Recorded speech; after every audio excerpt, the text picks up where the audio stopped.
നമസ്കാരം. ഇവിടെ മാലിന്യ സംസ്കരണമാണ് നടത്തുന്നത്. പലതരത്തിലുള്ള മാലിന്യങ്ങൾ ഓരോ ലെയറായിട്ടിട്ടിട്ട് അതിൻ്റെ മുകളിൽ മദർ കൾച്ചർ, പെനട്രോൺ എന്ന മദർ കൾച്ചർ സ്പ്രേ ചെയ്ത് കൊടുത്തുകൊണ്ടിരിക്കുകയാണ്.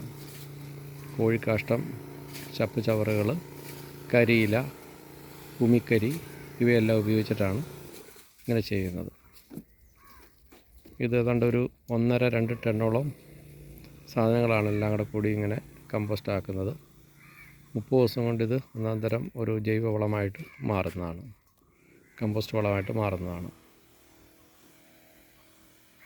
ഇതേ രീതിയിൽ പെനട്രോൺ അത് ലിക്വിഡ് ആക്കിയിട്ട് അത് സ്പ്രേ ചെയ്ത് കൊടുത്തിട്ടാണ് അടുത്ത ലെയർ സാധനങ്ങൾ ഇടുന്നത്. ഇനി കോഴിക്കാഷ്ടം ഇതിൻ്റെ മേളിലിടും. ഇതിൻ്റെ മേളിൽ വാഴത്തട, വാഴപ്പിണ്ടിയൊക്കെ കൊത്തിയരിഞ്ഞിട്ട് കൊടുത്തിട്ട് അതിൻ്റെ മേളിലും സ്പ്രേ ചെയ്യും. അങ്ങനെ ഇത് 3-4 ലെയറായിട്ട് ഇപ്പം നിലവിലിട്ടിട്ടുണ്ട്.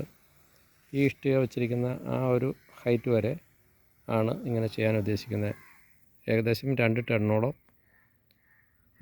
സാധനങ്ങളാണ് ഇതുപോലെ കമ്പോസ്റ്റ് വളമായിട്ട് മാറ്റാൻ പോകുന്നത്.